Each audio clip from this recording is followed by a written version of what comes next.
What is up, everybody, and welcome back to another episode of Flicking with Skip, the only podcast that is continuing to happen between season 1 and season 2 of the podcast seasons of Cox in Space.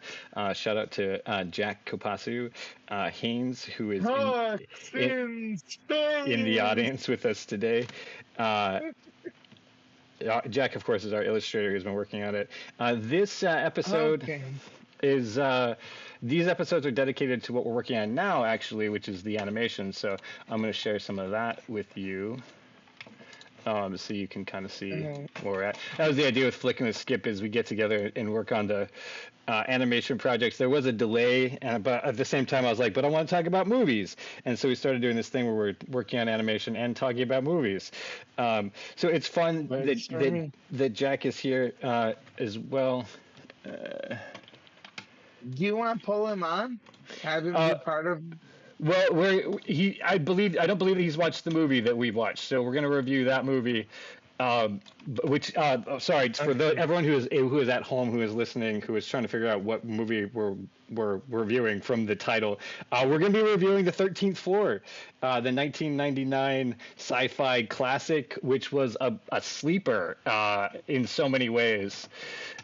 Because I think I think most people have never even heard of this movie. You hadn't heard of it, right, Dylan? No, I had. I'd seen the thing for it, but I haven't watched it. It kept you probably see on my lists and stuff. Right. Things I should probably watch. Yeah, right. Because you're into sci-fi. You're into interesting ideas. And this. Yeah, one of my favorite movies is The Relic.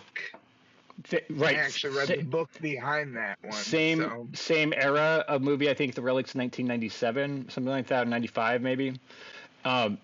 96. Nice. Okay, cool. Thank you for knowing. And it's part of the era that we love, which is these practical effects and how people are making movies where not a whole lot of CG is thrown in, and if it's used sparingly.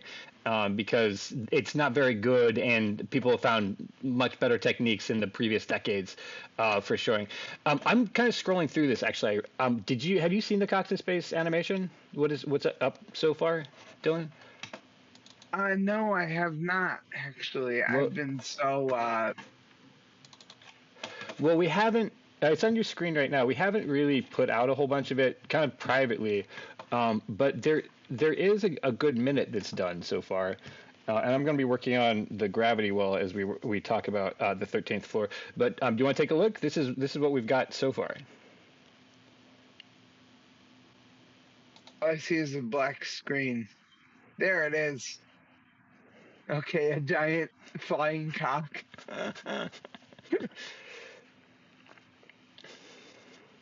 Cox in space.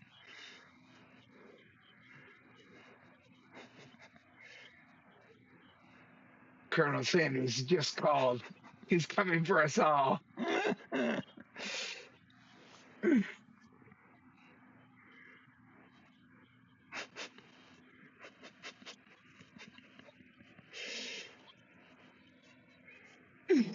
The Hanna-Barbera legs. Right, classic.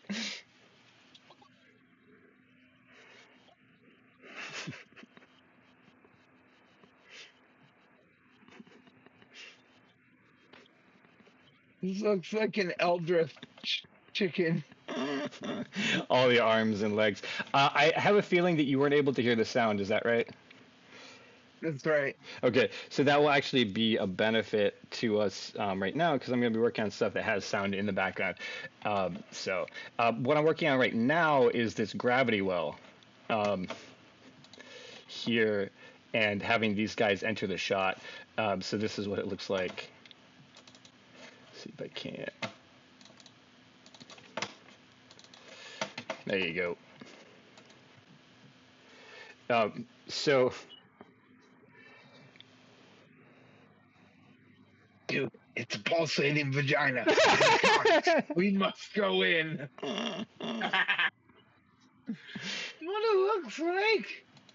That is almost the actual dialogue for that moment. Yeah. The line that Peter says at that point is, "The mystery must be penetrated. Full thrust." Uh, and thank you in both cases, because sometimes I wonder if the imagery escapes people, because you see the ship flying through space and you're immediately like, that's a dong.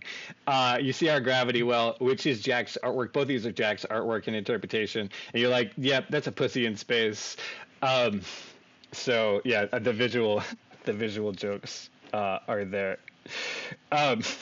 So that's what I'll be doing. Where's the meth pussy in space? The meth pussy in space. I need my meth pussy in space. Damn.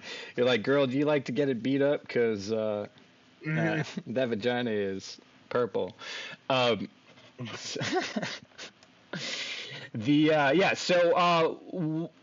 what? So you like movies like The Relic, right? And The 13th Floor. Yes, this is why it's surprised to me. You were right. It is 97.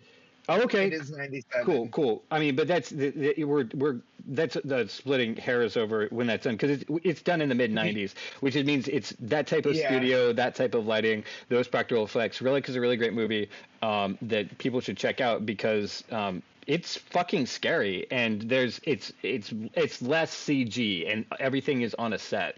And so I love that. There's another one, Mimic, that came out at that same time that has the same thing. Like, it's just they're two. Oh, Mimic. Yeah, and Mimic too, right? Yeah, exactly, right. They're two like separate storylines. They all had that like dark. Yeah, the dark '90s aesthetic, that grunge. Yeah. That's exactly. That's when I saw like reminiscent of The Crow. Exactly. Yeah, exactly. And The Crow is a really early beginning of that genre. Because that's like 92 or 93, somewhere along those lines. I haven't looked it up, and if you're fact checking, thank you. But yeah, that like that. That is like what you can kind of define. Like, I think our love of 90s films is within that genre. Large practical sets, this dark grittiness that was like this 90s aesthetic. 94. Wow. Okay, I was thinking that I was wrong, and it was even earlier than that. But okay, so it is right in that same era, like the mid 90s, and that's when you and I are coming up, and that's why I think that we love like these types of movies. The newer movies. I was 4 years old at that point. Gotcha. When The Crow came out, and then I remember when The Relic came out, it was like said to be like one of the scariest movies at the time, and scariest monster movie.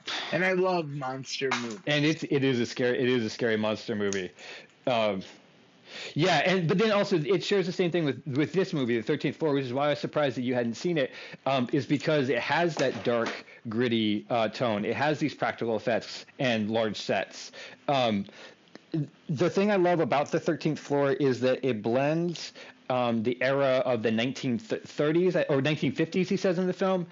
So it's kind of a period piece with like a modern timeline, and then also it brings us into this like new future, like the future. I forget what it's called exactly, but where the future is like not the distant future, but the potential of tomorrow kind of idea.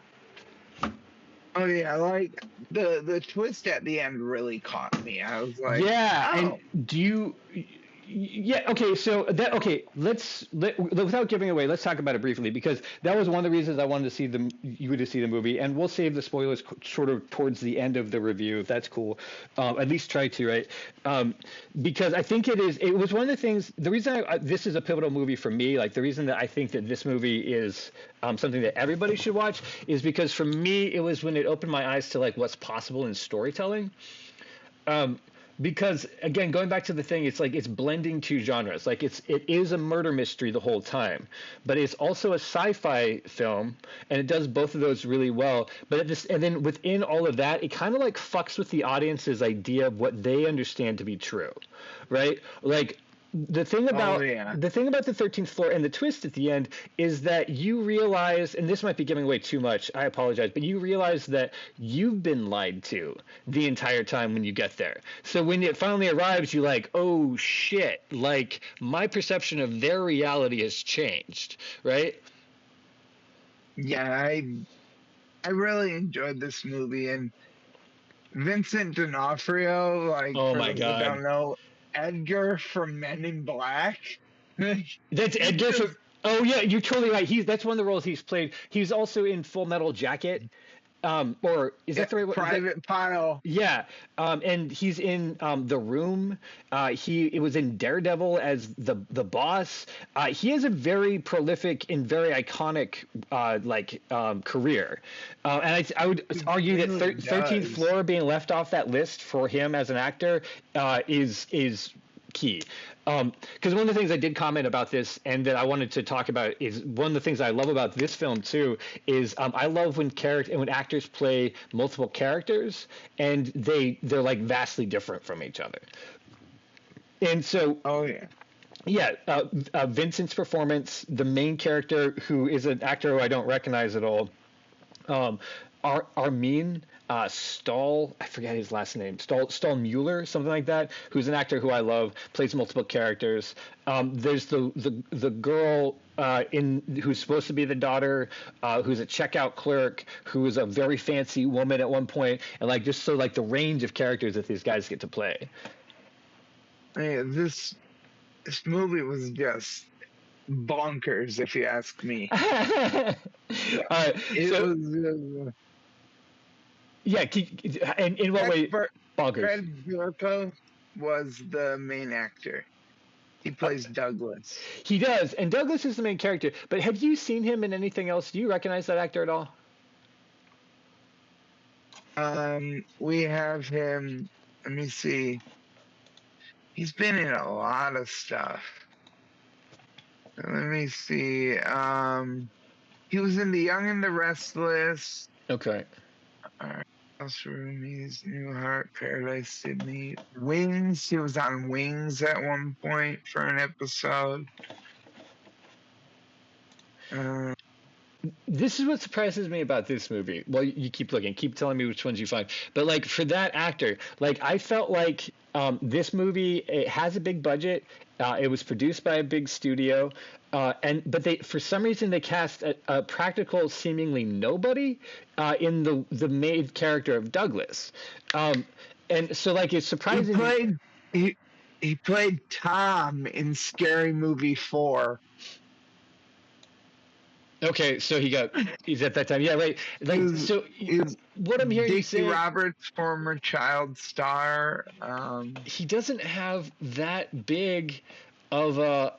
Or you know what I'm saying? He doesn't have that noticeable of a career, and that's super surprising to me for this movie. He's more of a TV actor. Is that what it is? So he's been working in TV, and yeah, he's on a lot of TV shows, a lot of them. Legit, nothing against this actor because I think that he does really well, especially in the switching roles, and maybe that's why they cast him. As this guy's because he was capable of playing multiple characters because that could be challenging for some people. But I think that one of the reasons that the 13th Floor didn't do so well is because of that choice.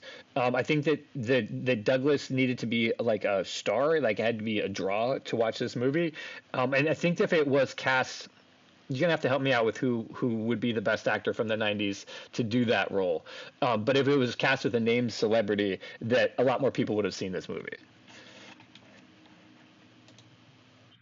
It's hard to think of who might have been able to pull this role off from the 90s. I could probably see.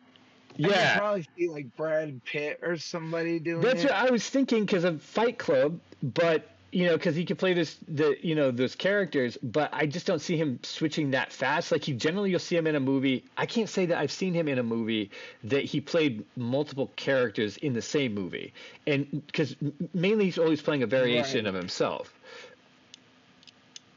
Yeah. Well, and then there's exceptions. He's either playing the wild, whacked out Brad Pitt, or he's playing the cool guy Brad Pitt. Both of them was what people want. He could actually pull that off because if you're looking at Douglas, Yeah, but does he look like he's from the 50s? I think that was one of the issues. Although they have Vincent, I always slaughtered his last name, D'Onofrio. D'Onofrio, thank you.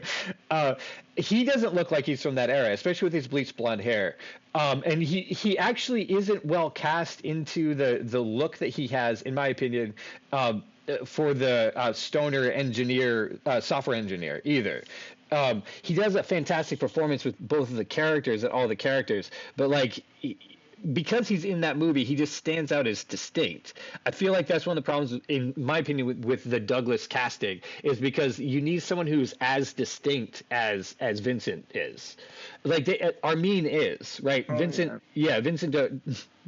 Oh shit! I lost it again. D'Onofrio is right. I'm pulling up a list of male actors of the 90s, just to see if there might be someone that could be like, damn, yeah, actually, better casting would have been Tom Hanks is one, Sean Penn, Daniel Day-Lewis, Jack Nicholson, Al Pacino, Robert De Niro, Anthony Hopkins, Leonardo DiCaprio, Johnny Depp. Fuck, Johnny Depp would have been fucking cool. It would have been a very different character. Nicolas Cage could have pulled it off, actually. Nicolas Cage in the I think he could do the modern era stuff. Nicolas Cage in the 90s. Like I think he would have been fine in that sci-fi setting. I think he would have struggled in the period piece. Like the one thing that the actor who's playing Douglas does really well is he looks like that banker from the 50s, like the mustache, the hat when he's doing it, and then when he does the switch over coming out the bathroom, like he seems like he belongs there. I can see Edward Norton pulling that off. See, and that's the other guy that I was thinking of also. It has some sort of Fight Club stuff, but the only issue that I have with Edward Norton is he can't play a different character. He's always playing himself. Yeah, like Death to Smoochie it's the same Edward Norton as Fight Club's Edward Norton, even though he has different roles and agendas. That's an opinion. Agree or disagree? It's totally fine. That's an opinion. It's. Damn it, dude! Damn it! You know who could have been super fucking cool in that role is Willem Dafoe. Oh my god! Because he could have played the cheesy banker. At this point in his career, I think we should be referring to him as Willem Defriend, because everybody likes him. Willem Defriend. My only issue with that casting, though, is his face is too malicious. Like even though he never seems. He can play a good guy in a movie too, but he always does seem like he's up to something, and that's not the same casting or conclusion of the storyline as like we want to root for him, and I don't think that we could root for him at the end of the movie as he finally succeeds in the weird switch about that they've got that's going on there. But wild choice. What about Samuel L. Jackson? I'm fucking Sam Jackson. I'm sorry, Sam Jackson. If we're going that far, we should just get Robert Downey Jr. That's what I was like. I just scrolled past Robert Downey Jr. too. I'm like, yeah, we could. He could do the period piece very well. I think he would be boring in the sci-fi section, and I don't think he'd be able to pull off the love story in a way that felt like genuine. Robert Downey Jr. is a cool guy, and you can root for him. I don't feel like he doesn't relate to people well often. It's him, you know. Damn, this is hard choices. Like I could see why they had to go with who they went with. What about Jude Law though? Jude Law would have been a perfect casting in the 90s. Jude Law. I'm trying to remember Jude Law. So Jude Law is the like alien AI that comes at the end of AI. He is in The Talented Mr. Ripley as the guy playing against Ben Affleck's friends. Almost there. Almost got his name. It's not DiCaprio. It's the other one. God, I'm an idiot because I can't remember a very famous actor's name, who I'm a big fan of, actually. And I can see his fucking face in my brain. It's not pulling up his name. Who's Ben Affleck's friend? Matt Damon? Matt Damon. Yeah, okay, yeah. So he. Matt Damon. I couldn't remember Matt Damon's name, bro. The most, like, a common American actor. Yeah, so to go back to. Because of the talented Mr. Ripley that Jude Law is in, you have definitely seen this dude. Oh, he was in Gattaca. Okay. Yeah, that's a really well-known one and fantastic for that. So you see, he can fit in the sci-fi. Also, Jude Law can do like romance and like suave and period pieces. Yeah. So if I was going, he would have been perfect. Yeah, side effects. He's a class act. I just wanted to say that about Jude Law. I absolutely love all of his performances. Even if they're all very subtle, right? You're never going to expect like too much from him, but what he's bringing to it has like a lot of like character to it. Yeah, so if I was going to go to an alternate timeline in the 90s and make sure that the 13th floor was made in a way that like I would have gotten seen by a lot of people, it would have been Jude Law. And actually, in that timeline, we never review it because it's not a forgotten film. It's everyone's still talking about it. Well, at this point, he was doing Existence, Operation Good Guys, Presence of Mind, and The Talented Mr. Ripley. Gotcha. So you're saying that all happened in '99? Yep, all that happened in '99. Fuck yeah! So he was a busy boy those years previous, because those are leading films in multiple locations. Existence itself is an extensive shoot schedule, just because of how many different places and props. But Existence is kind of a flop as far as the film goes. I would have convinced him to do this movie instead of that one, and I'll bet you he probably did get offered it. At that time for being famous. That would make the most sense is they probably looked for Jude Law and we're trying to go with someone similar. Yeah, but I don't know. This is all speculation on my part. But I think he would have been great. Dude, then he wouldn't have done Existence, which is a fun movie. We reviewed it when we reviewed the Cronenberg films because that movie it's a mind fuck and it's fun. But this should have been the sci-fi movie he did in '99.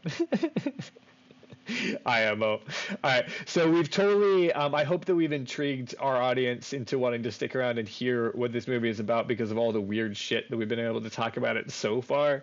How do you feel? Do you have any other like commentary that you have about the 13th floor before we get into the full review?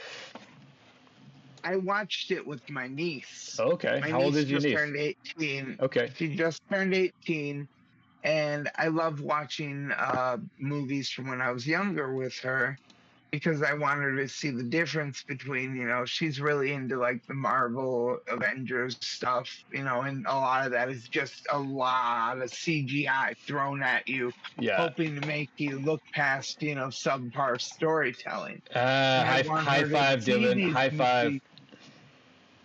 I want her to see these movies so she actually, understands, hey, this is how you can have a good, what am I looking for? A good story being told without having to throw a bunch of CGI. CGI was so new at the time. Yeah. That it looks silly a lot of the time. Yeah, exactly. So that's why I love the practical effects, like heading back to the Relic. I love when they show the monster up close and stuff, but when they have to do it CGI, it kind of looks silly. Yeah, exactly. And I think we also love that era of filmmaking because we love the cheesiness of it. I think the same way that the people who are older than us love 70s films for the cheesiness of them. You'd be like, that's a dude in a rubber suit, and that's why it's fun to go see a movie is because you see a dude in a rubber suit. I actually have a friend his aunt is Jan Shepard from Attack of the Killer Leeches. Okay, that's fun. Have you met them? So, like, I have not met her yet. My friend and I, we talked, and that reminds me, I gotta hit him up and see how he's doing. Mental note in a podcast. So yeah, that's awesome. Yeah, and so like people really do. I mean, that cheesiness. It does something, but also going back to your point, which is that good storytelling, I think is missing from a lot of modern cinema because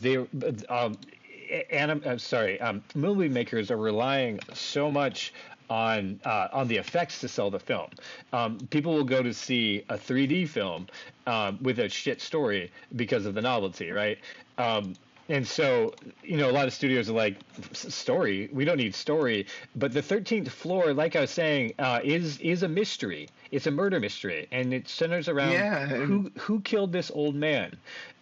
So I'm actually going to roll right into the review a little bit because I do like the way that the movie starts. It's so fantastic because it starts off, you see this man, this rich man apparently, who's well known in this hotel, hooking up with these young women. He throws money on the bed. It's a complete period piece. It's like I said before, it's Armin Mueller-Stahl, who's a fantastic actor, and he's like completely, in his element here. And then he goes and you find out that he's leading a double life on his wife, and that she doesn't know things about him. That he has like this, he actually is living in this like slummy little apartment. His cat doesn't recognize him, and then the dude wakes up in the sci-fi future. So as far as like openings to a film, you're like, what the fuck am I watching? Yeah, I was like, when I first watched it, I was like, okay, we're going 1930s. Okay. And you're like, what do you mean this is a sci-fi film, Skip? Like, what are you talking about? Right? I'm sure. Yeah, I was like, what's with this? Where's the sci-fi? And then he wakes up in this like computer lab, and I'm like, yeah, green lights everywhere. Yeah. He sits up. Yeah, and that's why I didn't tell you too much about the film because I didn't want to spoil that. And we should have given you a spoiler warning before we started this review. But that's like the hook of the movie. Is you get to see this, and they go whole hog on the period piece. If this was shot today, most of that would be CG. But what you get to see when he like, he's in this big hotel room, it's really fancy. He's wearing a fucking tuxedo or close to it, tails, right? He goes down into a ballroom that's like big band, people singing, crowd everywhere, and the whole thing screams, we got a fucking budget and we're using it. Named actor, really well lit. Two named actors in the first like 5 minutes because that's when you meet the bartender also. And so you're like, God damn, like this is gonna be a great movie.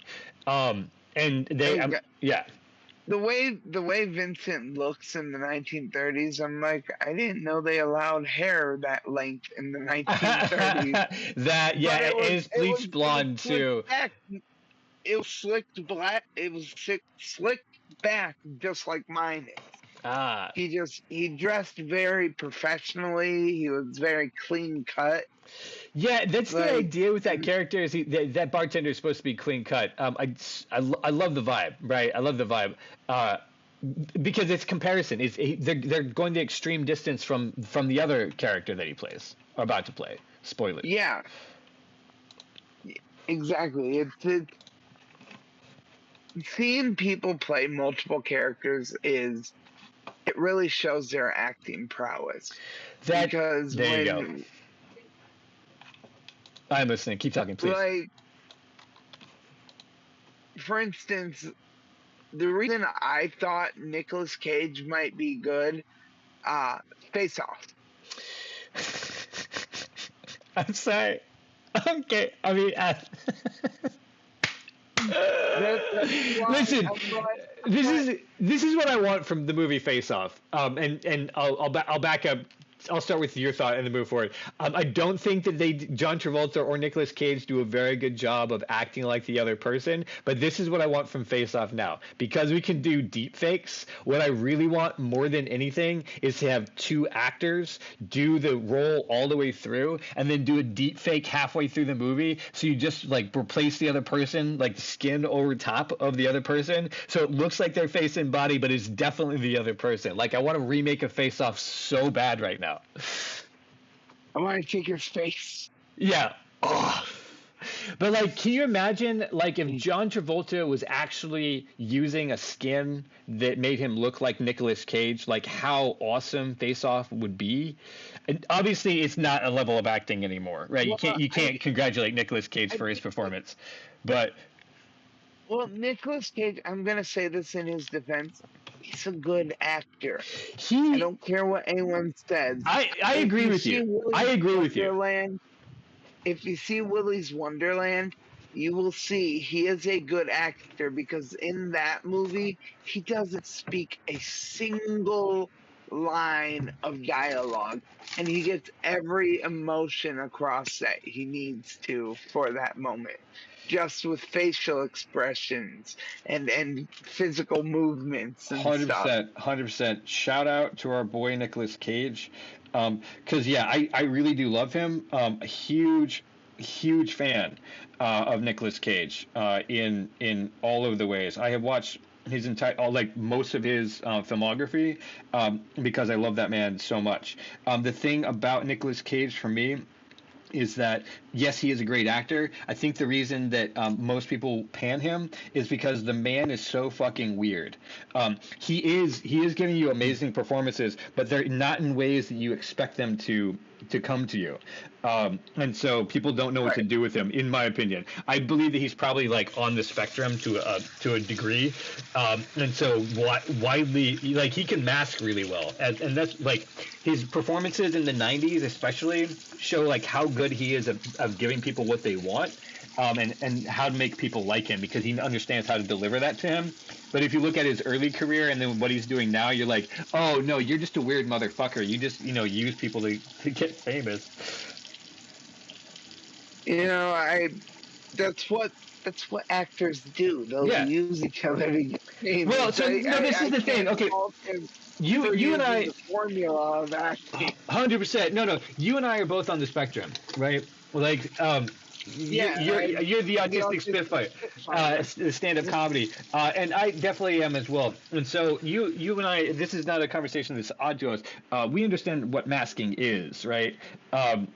Where you try to look like a neurotypical, so that people will let you like blend with them, so they don't feel weirded out by you, right? I have this problem where I feel like I'm not blending enough, and so I start apologizing for things I don't need to apologize. Yeah, exactly. You're like, I literally don't understand the social code, but I am trying really hard. But that's the first thought that we always have, because people have been telling us forever that we need to blend in with the rest of these people, which is a difficulty because it's hard. It's hard to understand what it is that they're doing. That's why I wrote a new joke about the difference between being human and being humane, because I want to put like people like into a mindset of how autistic people have to learn and what we tend to learn in life. Interesting. It's something different. I'll give you a small blurb. That's what. Yeah. If you want real quick, I'm down to hear it. That's why I have. You hang out with stand-ups, just because I like to hear jokes. I just realized there's a difference between being human and being humane. What's the difference? Being human is treating yourself to a nice lunch. Being humane is leaving a decent tip afterwards, you cheap ass. Okay. Being human is asking that attractive person for their phone number. Being humane is not texting them at 3 a.m. saying, "Are you awake?" Like my guy. Being human also means telling a woman she has beautiful eyes. Well, being humane is actually staring at her eyes while saying it. I see, because of the way the autistic people have to learn how to do. Yeah, no, You're on point. You're on point. Being human also means being able to admit we have flaws. Being humane is not going on and on and on about it at the AA meeting.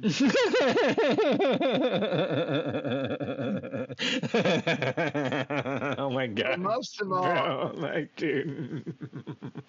Most of all, being human means being able to say, "I was wrong and I'm sorry."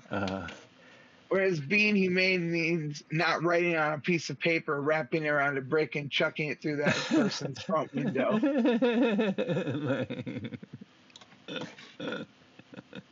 Facts, bro. Those are all facts. Basically, being humane just means don't be a dick. Yeah, exactly. I mean, and that is really the key. I think that we try real hard as artists to not buck the system as much because our very existence does that in a lot of ways. I talked to my girlfriend about this a lot, who thankfully is also on the spectrum, so we kind of like get each other in that like struggle. But like because we're simply there and not understanding the circumstance or the situation around us, we have to ask a lot of questions, and that makes people uncomfortable because then they realize that they don't know the answer to why we do a lot of stuff. And so just being there is disruptive. So I think that, as we grow older, and a lot of autistic people are super sensitive to everything around them, like we're just very aware of like people's facial expressions because we're learning to read them, even if we don't understand them, the social cues that we're picking up that we're trying to like categorize quickly into like information and how to like cope. We like try not to like upset people too much. So right, exactly. the difference between human and humane is what we have to learn. Is like, I exist with you people, but how do I do it without hurting y'all? Because that's not my intention. And I think with a lot of autistic people, that is the case. So like, we're never out to get anybody. Like, it might sound like it in some ways, where we're like, but tell me why, or like, my feelings are all too much, or the lights are bright and we need to turn them off. All those things. And I don't know why I feel this way right now. They're just, I'm experiencing it. I don't have a way to process it. But like, not to hurt anybody. Anyway, we have gotten way off topic. Yeah, we have. I apologize. But no, it's all good, man. That's one of the things we do. One of the reasons I like to talk about films is because my special interest is, and yours is too, is films, and that's why we like to talk about them. And info dumping about that is part of it. I have a couple special interests. Well, I mean, them I will not talk about right now. Well, yeah, I know that. I mean, there's hyperfixations are a real thing. Sometimes they're super useful in relationships. And then also there's the weird ones like this where I'm like, we got to get together at 9:30 in the morning to talk about a movie because I want to talk about movies. The movie actually, I found it very interesting, like the difference between him ordering a martini. Mm-hmm. In the different timelines. In the different timelines, like the one just looks like this immaculate looking martini, like, oh my god, that looks kind of good. Mm-hmm. Yeah, and like the other one is just poured into a shot glass. And he's like, where's the olive? He had some pretzels. Yeah, exactly. So we're out of olives. And this movie has like that sense of humor to it, which is great. And it has like that sense of dysphoria, which is super cool, because it goes from grand ballroom to this bleak, very 90s aesthetic of what the future would look like, right? There was one thing that I wanted to note as a review of the film. Before he leaves the bar, the reason that he interacts with the bartender is because he hands him a letter, and he says to give it to Douglas Hall, which is our main character. And then we see that the bartender reads the letter, and it becomes this very interesting. This is where the hook is, right? It's something that is almost like passed over, but this letter and its contents become really, really important to where the movie is going and what it's trying to say. Yeah, I was surprised. Yeah. by how this movie turned out, Well, and because then it all just ties together so wonderfully. there you go. That's what I was about to hit on. When you want to show your niece a movie that has a good story in it, this is what I want. What I love about this movie is because the point of the movie is in the very first scene, right? And then we continue to unfold what that letter is and what that letter means for the whole rest of the film. Like, it just centers around this one idea. So a good story doesn't go off track. It doesn't have a bunch of branching elements to it. While you can explore things, it's always around one central idea. And that's what I love about the 13th Floor. This is why I say it's a quality film and people should watch it, because of the story that happens inside of it. It's intriguing because right after Armin gets his second martini, the real martini in the real world, he makes a phone call to who we find out is Douglas, and then gets murdered in the alleyway. Right after that. And that becomes the mystery. What did the old man write on that letter? Why did he get killed? And, what a great hook. That happens all within the first 10 minutes or 15 minutes of the film. It's like the movie presents itself, and then, now we're exploring the mystery. I keep cutting you off. Please take the floor. I've actually been suggesting this movie to people because I really enjoyed it so much. That's awesome. But the guy Douglas actually wakes up, if you remember. Yeah, right after that murder, he wakes up. Yeah, and he looks. I think it's in the sink or in his laundry hamper, and there's bloody clothes. Like, yeah, yeah. And so you're like, wait a second. Is he the murderer? But then the thing is, he's the investigator, and the investigator, all the signs point to him being the murderer. And so now you have a very interesting mystery because we're super close to it. Right? Like, as it goes on, as he continues to do this investigation, all the clues keep pointing to him, and he can't figure out why. Exactly. And let's point out, this ties directly into the letter and what is going on at the very heart of this movie. How fucking cool is that to explore this sci-fi concept, which we're going to keep unfolding as a murder mystery? Like, that's layers, man. He works for the company the old man owned. Yeah, that's what we find out. He found out the old man was going to shut down the company, but the old man was. Remember, the old man says on the phone, the thing that he says on the phone initially, and they play back as a recording later, is, Douglas, I found something that changes everything. Right, and so he's shutting down the simulation, which that's what it is. So we haven't reviewed this so far, but what we find out as the detective explores it, as we meet Vincent, the programmer in real life, as Douglas begins to explore it, is that they created a simulated reality where all the people in the reality are real people. Essentially, is that they have full lives, they have thoughts and experiences, they have emotional. Yeah, it's AI to an extreme that we don't have. They're literally leading lives. To the extreme that people think it's going to lead to. Yeah. And in some, like, recently there was a board that only has AI on it, so that they can communicate with each other. But there are people inside the simulation that don't know that they're a simulation, that are going about their daily lives, have full routines, so that when somebody steps into the simulation, it's like already fully populated and everything is. It's the idea of creating a microverse, right? This an actual real reality inside a very small compartment. And there are people that actually want to do this type of thing. Yeah, and in a lot of ways, I can see how it'd be really fucking cool. To play a video game that's populated by AI that are learning and growing all the time. So every time you run into them, they're different than the last time you met them. I would love to play that game. I would love to be in like a role playing adventure that's basically the holodeck, where all the characters they keep up with themselves and they present their reality to you. It is fucking scary, is what I would think you're about to point out. Let me see. There's the notable themes of this movie are something that I really love. Let me try to make my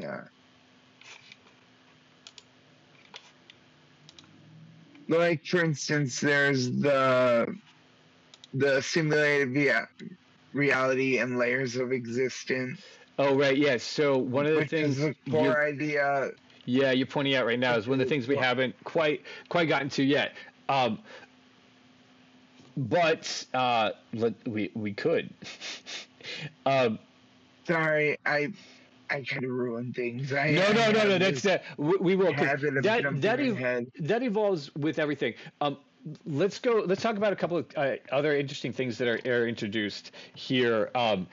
That is the daughter. The daughter and the detective, the actual detective on the case. Our main character, Douglas, is not the detective, actually, although he's doing his own investigation to try to figure out why, first of all, the guy would be shutting down the company. And then secondly, this unknown daughter shows up from France without any problem whatsoever. And it's no one's sus about it. Which is weird because I remember seeing this and being like, what the fuck? I was younger then. And then I saw it this time again. I was like, what the fuck? Like, why is everyone falling for this bullshit? She's obviously not the daughter of Armin. She's like trying to take over the company or something like that. She's some kind of plant. Yeah, obviously. She's there with nefarious means.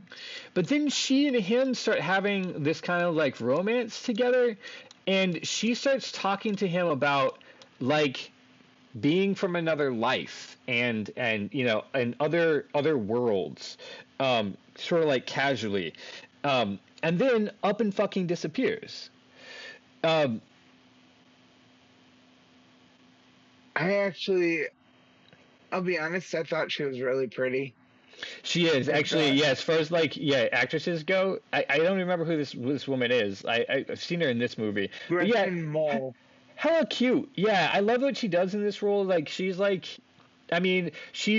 cast in various shades, but I think she does very well in all of them. I think she does well as the daughter of the old man, in that role that she plays. I think she does really well as the supermarket girl, who we meet later, and then being out and fancy. Yeah, she's so pretty. And she has just a pretty face. Didn't she show up in the simulation as well? She should have. I can't remember specifically if she does. Like you talk about the computer simulation, as it gets the one that they had created in that lab. And I can't remember. I think it would have been more notable if she had. Although it's escaping me right now. So one of the things that Douglas does in this movie is he goes to figure out to solve the mystery of why he wants to shut it down and what the old man discovered. And so he logs into the machine, something that no one had done except for the old man up to this point, right? And he finds out from Whitney, the Vincent D'Onofrio's character. Thank you for giving him his name. Yeah, the computer programmer finds out that the old man had been jacking into the system a lot before he died. Right, and as they're looking at Whitney the code, was also surprised that Fuller had a daughter. Yeah. That's another thing. Like he was like, "Wait, he has a daughter?" What? Everybody is surprised by it. That's why I'm like, "This is so mad sus, you guys! Like, come on, somebody get with the program here." But it makes you think maybe she killed him because she wanted the company. Right, and like maybe he was keeping it out. He was keeping her out of the picture or something like that. And then we find out, that he's actually the Douglas is going to be the one who's on the board. And that the shutting it down is one of the goals. So there is some danger, they say, in staying in the simulation for too long, because your brain can't handle it, and there's like some crossover. Actually, in this time where he goes down and tries to figure out the mystery, is he's kind of like just running around in the simulation. There's some time to be killed in the early part of the plot. The danger is, and that Whitney points out, is that their brain patterns could cross over, and that the guy Ferguson that's taking over could actually take over that guy's body. So again, that was an interesting concept to me. yeah, no, as someone who knows the movie, you see the foreshadowing that is, right? Like it's like they're like, hey, by the way, we want you to know this little piece of information because it's going to be important later, and it does become very important later, right? In fact, it's the resolution of the story is the ability to cross over from a simulation into the what do they call them, like users or something like that, the one who's being downloaded into the system. Yeah, I thought the downloading thing was really interesting. Like they always did that with movies like this, where they had like the green neon lights, the flashing lights. Yeah, exactly. yeah, And the loudspeaker. Like, these like green neon like cross lights, where like they made like some sort of like web pattern to lower over them. Yeah, like, exactly. I'm like, I want to sleep like that. I need some green neon lights to sleep with. It is very 90s, that aesthetic. You'll notice that the green is the same green as The Matrix, which came out that year. Exactly. It's the same green as like Blade. Yeah. Just it was an aesthetic. Everybody thought it was fucking cool. Neon. Yeah, give us green neon yet. Green neons are the future, and maybe they were right because I don't know, they made it that way. We are joined by a new co-host. Oh, hey, what's going on? The new co-host. Oh, whoa! She decided to step into the frame for a bit. Need to, and it's a must. Oh, she's so cute. Look at her little tail. Fantastic. Give me 1 second to save this. I apologize. That's something that happens when I'm doing stuff. The cat's like, hey, I want to be a part of it. Obviously, and they should be. Well, because they need more attention than whatever you're doing, because that's what's necessary. But yeah, I thought the green light into the system scene with the green neon lights was just like, I'm just like, this is so 90s. It's almost cringe, but I love it. Almost, yeah, almost. But you're like, this is the nostalgia factor that makes it like so fun like that.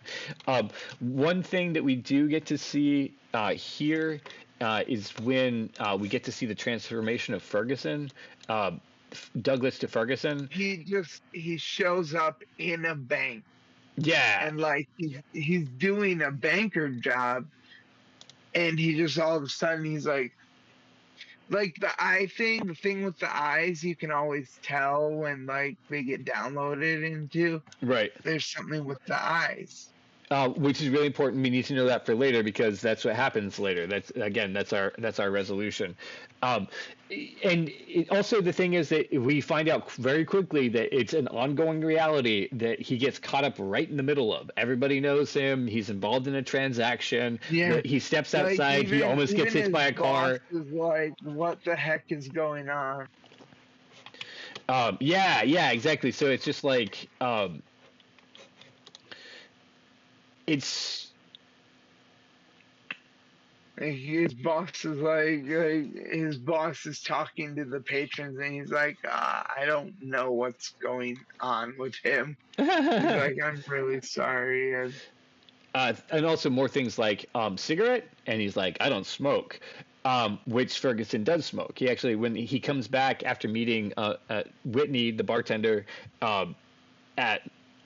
in the hotel when he he wakes up. The name of the bartender is Asher. That's right, yeah.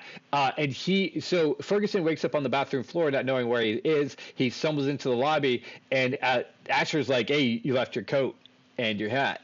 And he's like unsure. He's like, you got to smoke, right? And so this is one of the things that we get to see. There's actually a couple cool interactions between the bartender and Ferguson and Whitney and Douglas, because there is there's this one where you get to see the performance of the guy playing Douglas, and he's playing a different character, Ferguson, and there's this really distinct difference between the two of them. And then in the same shot, so you see that the bartender is fucking with the character, and then it cuts back over to Whitney being like super nice guy as he helps him wake up. And so like that was the juxtaposition, man. Like it's just real fun. I started thinking Whitney might be the murderer at one point, because of how nice she was being and stuff. Right, yeah, like he could have been the one. Who could have stopped bullets? He was the one. Yeah. And there's some interesting things that happen with him too, because he does become a villain. Let's move kind of into that reveal, actually, because this is going to bring us into like what the twist of this story is. But we saw that Asher the bartender read the letter that the old man gave him. Yeah. And then what we find out what the content of that letter is that he reveals that the world that they live in is not real. And the way you can find this out is if you just drive past the barriers where you've never been before, and you just keep on driving and keep on driving, you'll find the edge of reality, right? And so this is what the big mystery is that's been trying to figure it out. Now let's skip ahead to the next time Douglas goes down into the simulation, is that bartender is waiting for him, right? Exactly. He's ready to he's starting to flip out and stuff. Right, because he followed the instructions of the letter and realized that it was in fact a simulation, and that he's living a simulation, and now his mind is fucking snapped because his whole life is a lie. He can't believe that he's made up as a digital image. But here's the twist, and this is what I love about this movie. Here's the twist, is that Douglas realizes that he's like, of course it's a simulation. I fucking made you, basically, right? But he's like, but the old man didn't write the letter for you to find it. He wrote it for me to find it. Why would he write it for me to find it? Right? And this becomes the second part of the mystery, where you're like, hold up, wait a second, what does this mean? Real quick, there's just one thing I want to comment about, the thing between Whitney and Douglas. There's another great moment. So the guy starts chasing him around, Asher the bartender. He's shot him a couple of times. He's trying to drown him, and so he has his hands around his neck and he's choking him. And then it cuts to Whitney with his hands around the dude's neck, like trying to wake him up in this, like from the computer simulation, right? I have to say that's a really weird way to wake someone up. I'm gonna choke him in the I think he was like grabbing his like lapels or something and shaking him, something along those lines. I can't remember exactly, but it was like the motion was very similar, so much so that the dude so Douglas punches Whitney when he comes up, because he was fighting with his avatar down in the real world there. And it's to me, like it's those sorts of things too. Like that's just good cinematography. I still find it funny that the old man was just using the simulations to sleep with women. Yeah, he's like, I want to go back to the era of my youth. Yeah, it's actually he just wants to get some real like young strange, and he doesn't want to be a creep in the real world. Which, I mean, laugh out loud, right? Like, why does the internet exist? Why did DVDs take off? Why did VHS happen? Why does the whole photography movement take off? People just want to look at pussy. That's always what it's been. Yeah, that's just it's a major driving force in human nature. I mean, it's not. It's beautiful. Yeah, like it's a beautiful thing. It's enjoyable for both parties. It's where life starts and where life comes from. So I'm celebrating the pussy. But also, so there's no shame in it. I don't think that he needs to creep so hard, in my opinion, to like build a simulation just so he can bang young girls. But then look at what the daughter does. Yeah, there is. Yeah. So this is so, okay, you're absolutely right, because it is interesting that that's the case. I didn't think about that, like, sort of Freudian level to it. Let's unravel it more, because we have so much to get through in about 15 minutes or a half hour. But yeah, so what we find out then as we unravel it, the girl, the daughter suddenly disappears, and in her place is this person who is unaware of what is happening around her, or why she'd be investigated for any crime, or the claiming that she was somebody's daughter. The other thing is, we have sorry, I lost my train of thought for 1 second there. So she disappears. We have the detective as well. Yeah, the detective following like everything. Right, but Douglas realizes that the letter was written for him, and then Douglas goes and drives like Whitney did outside the barriers, and he like takes the long drive, and he realizes that they're in a simulation. Yep. So they have a simulation inside of a simulation, and that's like the second act, like, reveal, is that the world that you thought was real is actually not. And it's really a shame for me, because it's on the fucking cover, or the poster. The reveal of the movie is on the poster, because it's him outside a car looking at, like, digital mountains, which is supposed to be this profound moment. I don't know why they did that, because it like spoils the movie.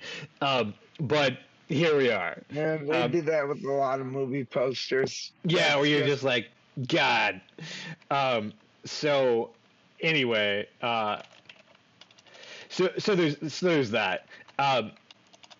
But there's the reveal, and then we begin to follow this thread. So if he's not real, what happened? Where did his daughter come from? How did they create the simulation in a simulation? And then one of the things that happens that we need to understand is, we go back into the reality, because Whitney decides to go down into the reality that they created, and he doesn't, like, he takes over a body that's drunk. He's driving on a road. It's the first time that he's done it.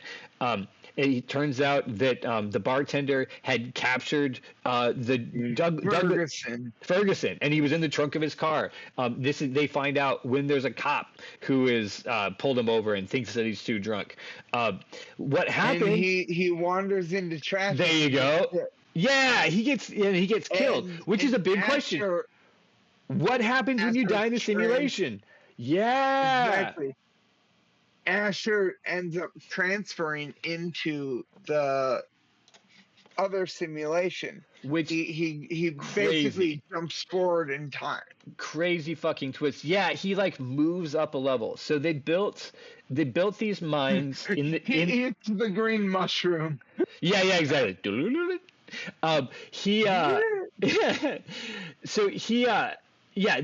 They built minds so complex in these machines that they're capable of downloading into an actual brain, or uploading into an actual brain.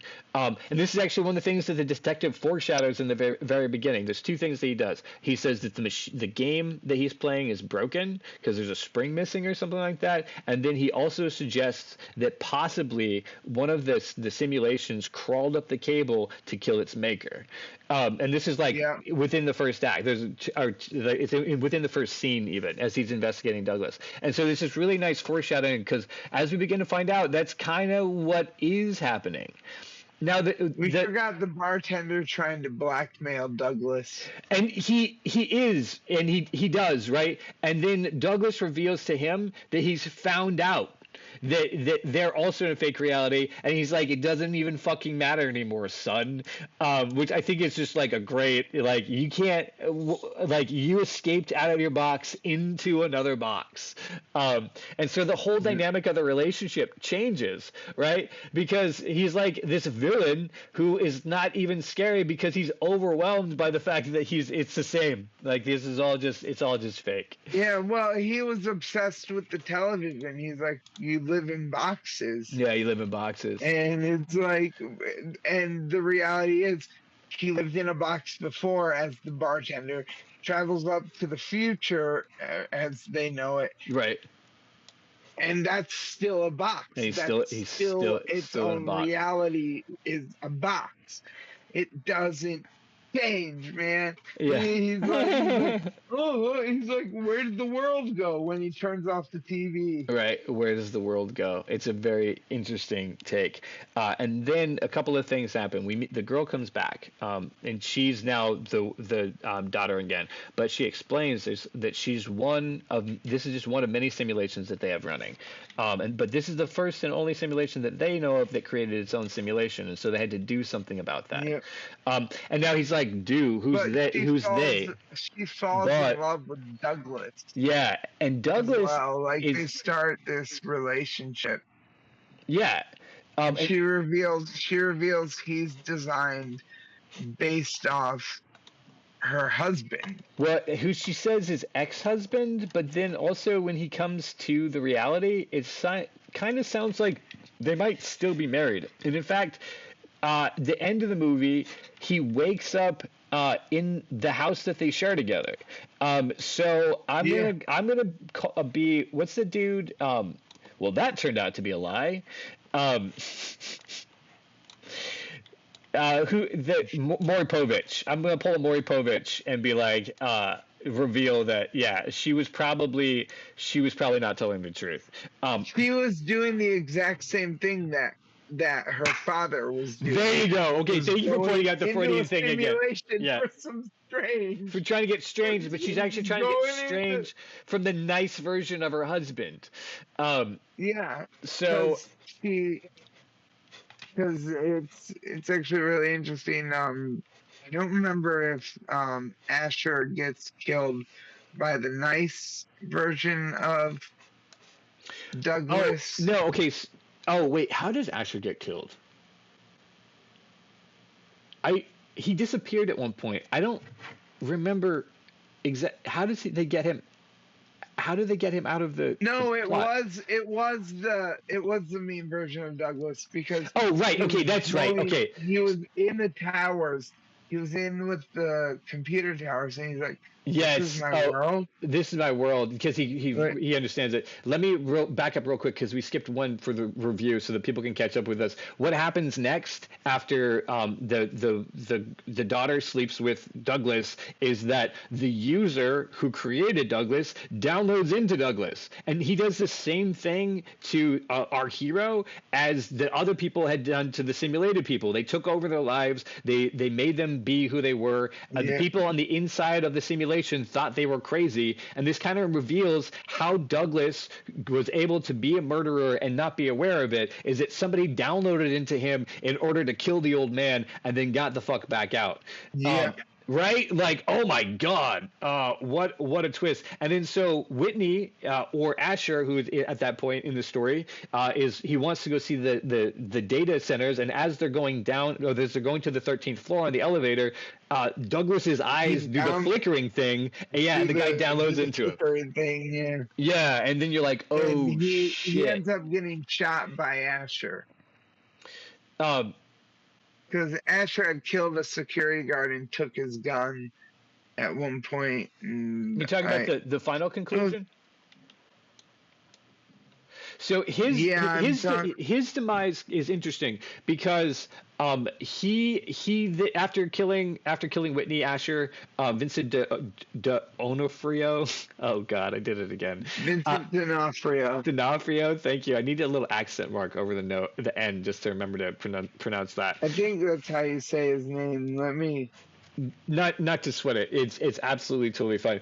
But to Vincent, after he kills him, he goes after his wife, and he is jealous. His wife has said that he's malicious, that he takes joy in killing people, and that's actually how the detective had described it as well. Is that the murder of the old man was so vicious it looked like the person was enjoying it, and so. Interesting, right?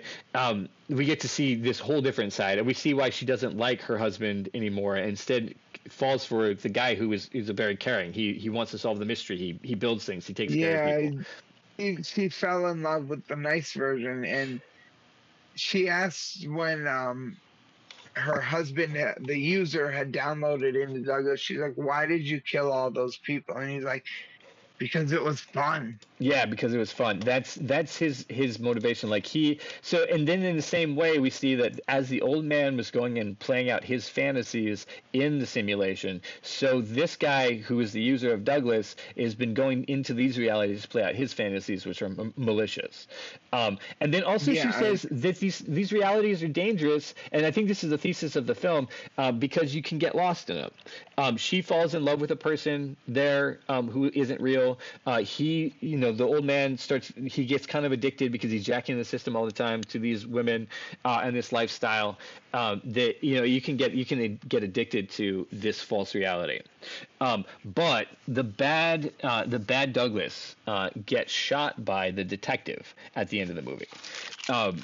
Yeah, and it's that he's been terrorizing his wife, and he looks like he's about to shoot her, and then the detective shoots him instead. It's one of those surprise. The gun goes off, but it comes off from a different direction. And the good Douglas actually uploads. Yeah. To the user. Yeah, so interesting twist. Future, we saw it happen before with other characters. It's like the idea that these consciousness can change levels. We find that they actually have a connection. Fun fact, it turns out that the detective is also someone that has a user piloting them. They've been monitoring everything. Okay, it's a very, very subtle thing that happens at the end of the movie. They're having a conversation that happens. I had always assumed that she told him about the levels and explained to him how she's from a different... No, he was also being piloted by a user. I missed that. I'm sorry. All that lead up was to say that. Oh my God, I can't believe that I missed that. Yeah, it's very subtle. He was monitoring everything. They were monitoring because they were worried about like everything getting out of control and stuff.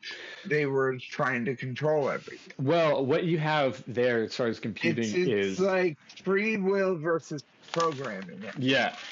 And what you have in terms of programming, if you had a simulation, create a simulation inside of it, the amount of power that is being sucked into that simulation because it's creating another simulation is insane. Like what the people are doing as far as like killing the simulation off and trying to shut down this company inside the simulation is really only a technical aspect of something that they should be doing. And only for one big reason is that you could fry your whole system by having something iterate like that. You know what I'm talking about? Do you know about like redundancy in programming? No, I don't. Or I've never understood computers. Like computations that when you run them into themselves, like a function. Do you know how functions work? Here's the simple explanation. If you don't, let me. I'm sorry to put you on the spot like that. If I say that x is equal to x plus 1, right? That's a function, right? Because in algebra, right? So a value is equal to itself algebra plus a different one, right? That's all I'm saying is I'm saying that some value unknown, you take that value and you add 1 to that, right? That creates an iterative function. And that thing keeps feeding into itself because no matter what number I put into x, I can put 5. X is equal to 5 plus 1. So then x is equal to 6. And then 6 is equal to x plus 1, which means that now it's equal to 7. You see what I'm saying? Like the calculation has to keep running over itself because the value in the output always keeps changing. And it's always based off of the initial value. Does that make sense? So basically what they did, and this is why the villains in this movie, the twist is that they're not even villainous at all, but they're literally just trying to stop like a memory leak in their system. Because with computers, I think you know some of this with computers, you can only you only have so much computing power. And if you put that all into one program and then have that create a whole other program inside of it, you use up 2 computers worth of computing power for one computation. So it's basically you'd need a giant data center. Yeah, to be able to run it. and that's the thing is that once you have more power, then it would have the potential to draw even more power. As in, the people on the inside might create their own data center in order to keep up with the same thing. So very amusing, also like very practical for them to be there and to be getting all that stuff. Getting all that stuff out and stopping them. So happy ending for our boy Douglas because he wakes up the good in Douglas bed and like he sees the doctor and everyone. Yeah, the old man who is dead is actually the one who created it. He's still alive on the beach and he's ready for lunch. And I love how like the future buildings all look like giant bubbles. Yeah, they had to go somewhere, right? They had to be like the future. The future. Welcome to the future. Everything's a bubble here. And so yeah, I do like how like we started out in this period piece in the 50s. We go into the 90s as kind of our like regular setting. It wasn't the 50s. It wasn't the 50s. It was the 30s. I'm so sorry. You are correct. Yeah, and so, but we get to see like the period piece. We get to see the middle, like the modern era, and then in the same movie we get to see the future as well. And like just what a distance this like travels. It's talking about the layers of reality. Yeah. And then it brings up questions of like what is real, what makes consciousness. Like I think these are all like really great things to have as content for a movie. Like that's selfhood, free will versus programming, God complexes, and creator responsibility. Okay, yeah, that's a good one. Yeah, like what do we have to it? Escapism and dissatisfaction with reality. These sound like these are the Chat GPT general themes or like an AI overview of some sort. Yeah, I asked about the different themes of the movie. 100%. And this movie is actually I think relevant more so than it was in the 90s because we're actually on the cusp of this type of technology. And the ability to make artificial intelligence that function at a level of realism. And that's one of the things that this movie brings up a lot is like, at what level is a person, right? Like, is the lowest level that has the bartender in the 30s, is that a person? They were like, these are real people living real lives. Yeah, exactly. And then our hero... They talked about that in the movie. Yeah, our hero, too, it's the same thing, because we're like, but does he deserve to get out of the simulation? Because he's not a real thing. Like, he took over someone else's actual life.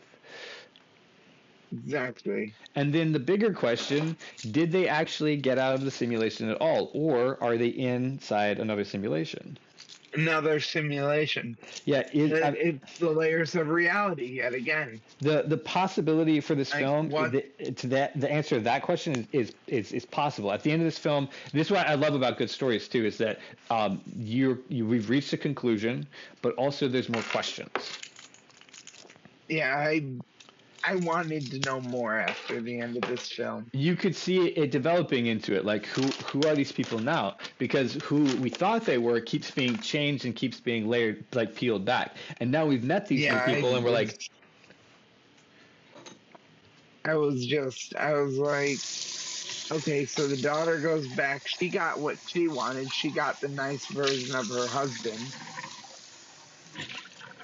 Our hero, he discovers that he's not a murderer. The murderer is killed.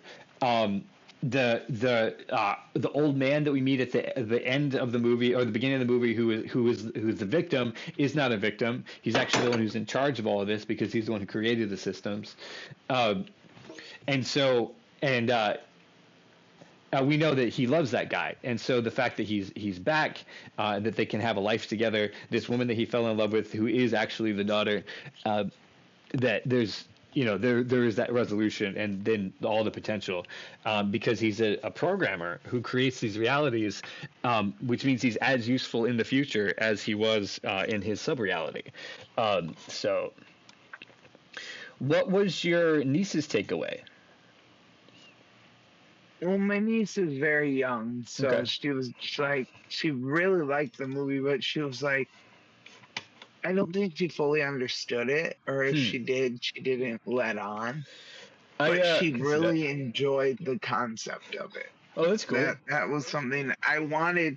What I wanted to do, I asked her if she would like to do a review with us. No. Oh, okay. I got And you. What'd she say? And she was like, "No, I don't want to be on a podcast." And I'm like, "Okay, I'm not gonna force you into it, but I thought I'd offer, because that would be a really cool way to review the movie, is have multiple generations, reviewing it." Well, when you said that was the case, I was like, I wonder how this movie hit her as someone who is, I think that's Zoomer or Like Alpha? her, she was born 2008. I think that's late Zoomer.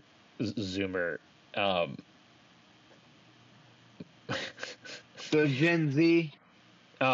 Yeah. I think so. I think that that's the end of it. But so that's interesting. Yeah, because I think that's 2 generations difference. So like what it looks like, to the TikTok generation, the slow moving plot that like unfolds in this way.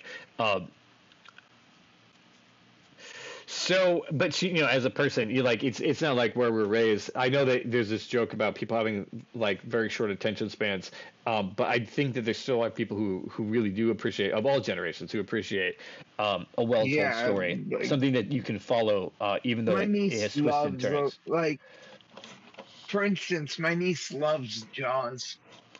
Nice. She absolutely adores Jaws. I remember watching it with her the first time. She was so terrified. She was like clinging to me, and I'm like, "Emma, are you okay?" And she's like, "Uh-huh. Can we watch it again?" She was still little at that point, and That's so cute. She loved it. She loved the movie.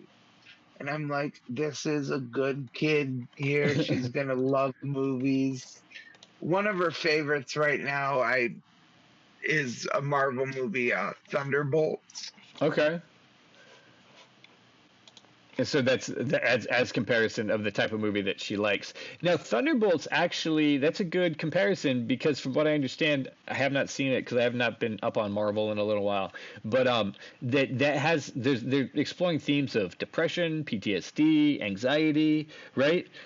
Is that movie? So it's from what I understand, it's one of the better written Marvel movies in that it explores humanity.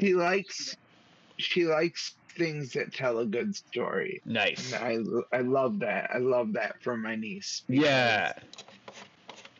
I'm gonna share a little bit. Her mom and dad, and her stepmom and stepdad, they all treat her like she's dumb and she can't do a lot. They basically have it in her head that she's dumb and she's not going to be able to finish school. And she's living with us now, and we're pushing her, to keep doing her classes. She's doing online classes, and she's a smart kid. She just needs to. You just need to let her know, hey, you're doing a good job. If she appreciated this movie, if she appreciated this movie, she was able to appreciate movie. She was just. She's smarter than the average person, as time is told. One thing I did not look up, which I'm going to do right now because we always do it for these reviews. I forgot to add it to my notes, but the IMDb score for this movie.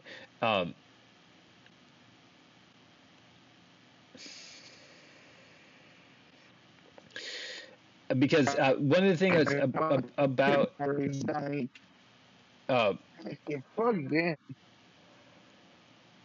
Okay, all right. So it's better than I was thinking it was. It's a 7.0 of 10. Uh, I enjoyed it. yeah. I think this movie, like that, your niece appreciated it, said something about it, because there's depth to this film. It's not just an easy ride.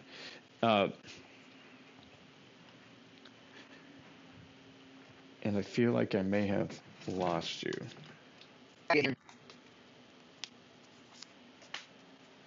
Sorry, technical issues. We're lagging a bit. You okay? You back? Say that again.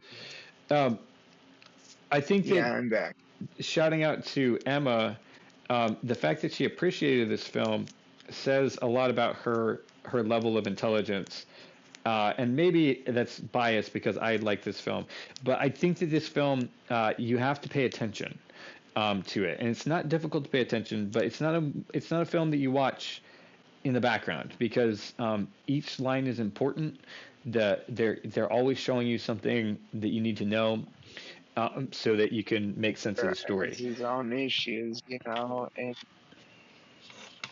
and my niece, the fact that she's able to understand movies like this, that says a lot about it. Yeah, because this is not like, I mean, I think it was fun recreationally, but there's a lot of recreational films, Lifetime movies, a lot of Marvel or superhero movies, action films, Fast and Furious-esque, right? Those are films that you put on that you're not intending to watch necessarily. They move, they have action, they take care of themselves. They just go, right? I'm like, no, they can understand. They have the capacity to do this, right? And the kids that are growing up on the iPads and stuff, because my niece wasn't on a screen growing up. Oh, I got you. I think they're going to have a harder time appreciating these stories because a lot of them are watching the reels and stuff. I wonder. It's a lot of AI generated stuff. Yeah, I wonder. Yeah, I wonder how this movie is going to hold up over time with people, and simply because of that. Like, I don't feel like it's a hard movie to watch. I feel like it lays its clues out very clearly, and then tells you fairly quickly what it's about to do, and reveals why that's useful. So there's nice payoff for that. Unlike some art films that they make you wonder and they don't answer questions necessarily. I hate it when a movie leaves me with questions. Right. Well, not just like all questions, right? Should have been answered.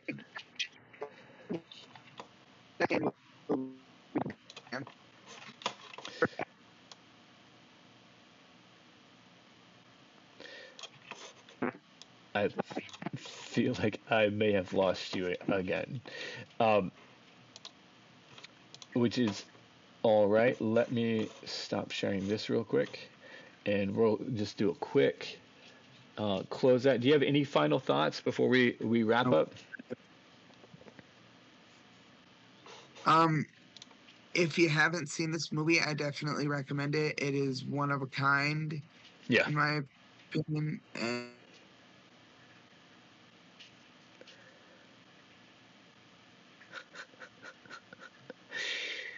Oh goodness. It is. Yeah, it is. There you go. I think you're back.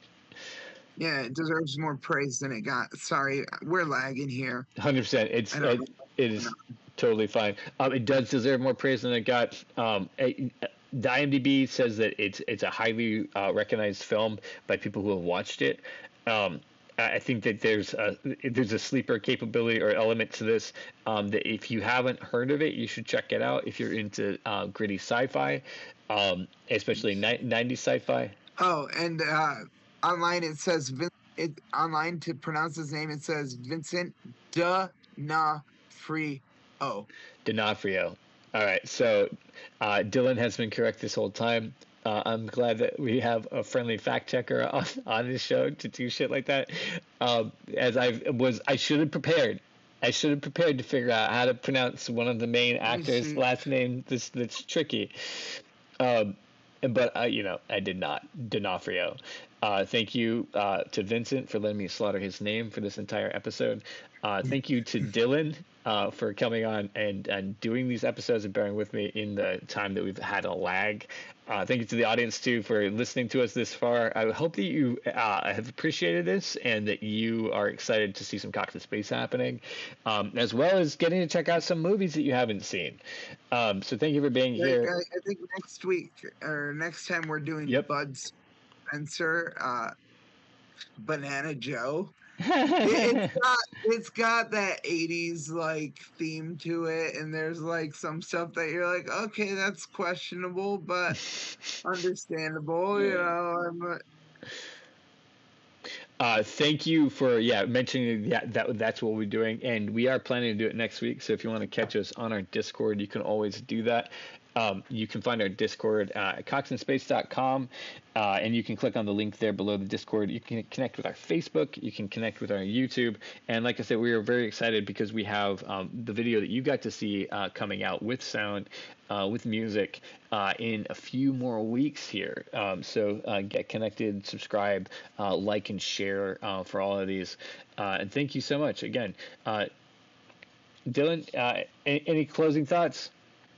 You want to give a shout out to the Autistic Spitfire comedy? Please check me out on all social medias under Autistic Spitfire Comedy. I post on TikTok, Instagram, and YouTube. If you want to follow me on Facebook, you can find me under Dylan Patrick Farr.